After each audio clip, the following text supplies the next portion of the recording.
Audiolibro Elena Petrovna Blavatsky, Doctrina Secreta, tomo 4. Síntesis de la ciencia, la religión y la filosofía. El simbolismo arcaico de las religiones del mundo y de la ciencia. Satyat Nasti Paro Dharma. No hay religión más elevada que la verdad. Traducción de varios miembros de la rama de la Sociedad Teosófica. Parte 2. El simbolismo arcaico de las religiones del mundo. Los relatos de la doctrina son sus vestiduras. El ignorante mira solo el traje, esto es, el relato de la doctrina. Más allá, nada ve. El instruido, entre tanto, no ve meramente la vestidura, sino lo que ésta encubre. Zohar 3, 152, Frank 119. Los misterios de la fe no son para ser divulgados a todos. Es necesario ocultar en un misterio la sabiduría hablada. St. Romat Eis 12, Clemente de Alejandría. El simbolismo arcaico de las religiones del mundo, sección 1. Doctrinas esotéricas corroboradas en todas las escrituras. En vista de lo extraño de las enseñanzas y de muchas doctrinas que desde el punto de vista científico moderno deben parecer absurdas, necesario es presentar algunas explicaciones indispensables adicionadas. Las teorías contenidas en las estancias del volumen 3 son aún más difíciles de asimilar que las que encierra el volumen 1 sobre cosmogonía. Por tanto, en este volumen trataremos de teología, como lo haremos con la ciencia en la parte 3 del mismo. Pues como nuestras doctrinas difieren tanto de las ideas corrientes, así del materialismo como de la teología, los ocultistas tienen que estar siempre preparados a rechazar los ataques de ambas. Nunca se recordará al lector demasiado que, como lo prueban gran número de citas de varias escrituras antiguas, estas enseñanzas son tan viejas como el mundo, y que la presente obra no es más que una tentativa para expresar en lenguaje moderno y en la fraseología familiar a los hombres cultos y científicos estudiosos el génesis y la historia arcaicos, según se enseñan en ciertos centros asiáticos de enseñanza esotérica. Ellos tienen que ser aceptados o rechazados por mérito propio, ya sea completa o parcialmente, pero no antes de haber sido cuidadosamente comparados con los correspondientes dogmas teológicos y las teorías y especulaciones científicas modernas. Siéntese verdadera duda de si en nuestra época, con toda su penetración intelectual, se llegará a descubrir en cada hilación occidental tan solo un sabio o filósofo no iniciado, capaz de comprender por completo el espíritu de la filosofía arcaica. Ni puede tampoco esperarse que suceda antes de que el significado verdadero del alfa y omega del esoterismo oriental, los términos Sat y Asat, tan libremente usados en el Rig Veda y en otras partes, sea por completo asimilado. Sin esta clave de la sabiduría aria, la cosmogonía de los rishis y arats corre peligro de permanecer letra muerta para los orientalistas en general. Asat no es tan solo la negación de Sat, ni tampoco es lo no existente todavía. Pues Sat no es en sí ni la existencia ni el ser. Sat es lo inmutable, la raíz siempre presente, eterna y sin cambio, de la cual y por medio de la cual procede todo. Pero es mucho más que la fuerza potencial en la semilla, que impulsa hacia adelante el proceso del desarrollo, o lo que ahora se llama evolución. Es lo que está constantemente transmutándose, aunque jamás se manifiesta.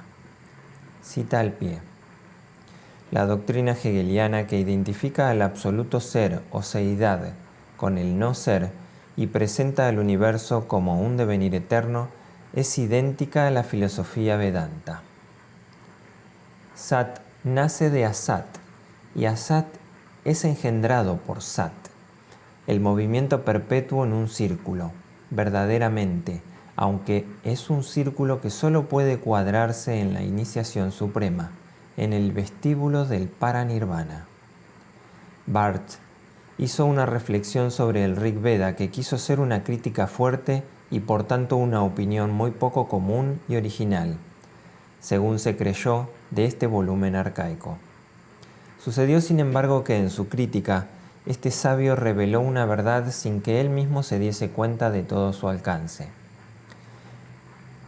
Principia él por decir que ni en el lenguaje ni en el pensamiento del Rig Veda ha podido descubrir esa cualidad de sencillez natural primitiva que quieren muchos ver en él.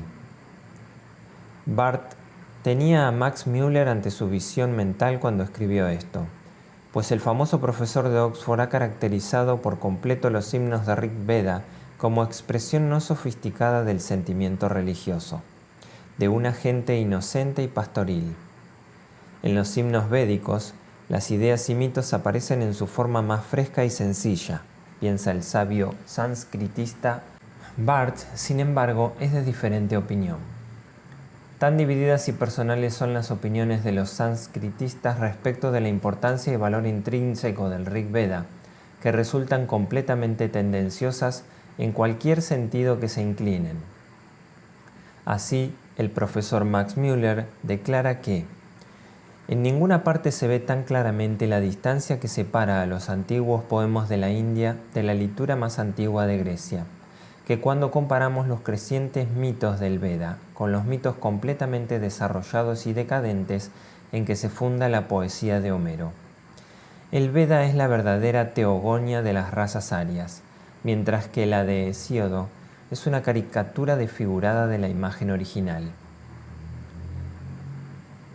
Este es un acerto concluyente, y quizá más bien injusto en su aplicación general.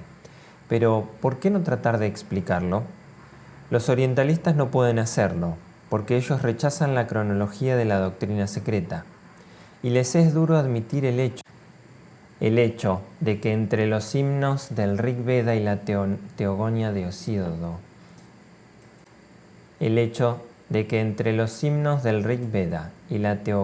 de Hesíodo, hayan transcurrido decenas de miles de años.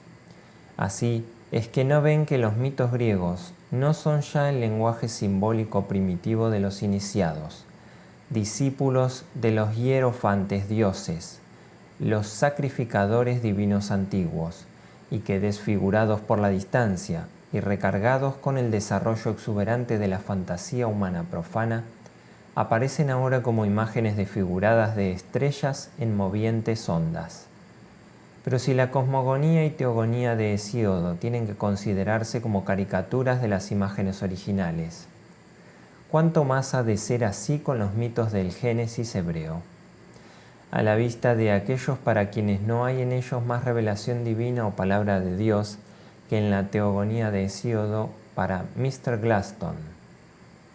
Según dice Barth, la poesía que contiene el Rig Veda me parece, por el contrario, que es de un carácter singularmente refinado y artificialmente elaborado, lleno de alusiones y reticencias, de pretensiones al misticismo y a la penetración teosófica, y el modo como se expresa hace recordar con más frecuencia la fraseología usada por ciertos pequeños grupos de iniciados que el lenguaje poético de una gran comunidad. Nota al pie: The Religions of India, página X111.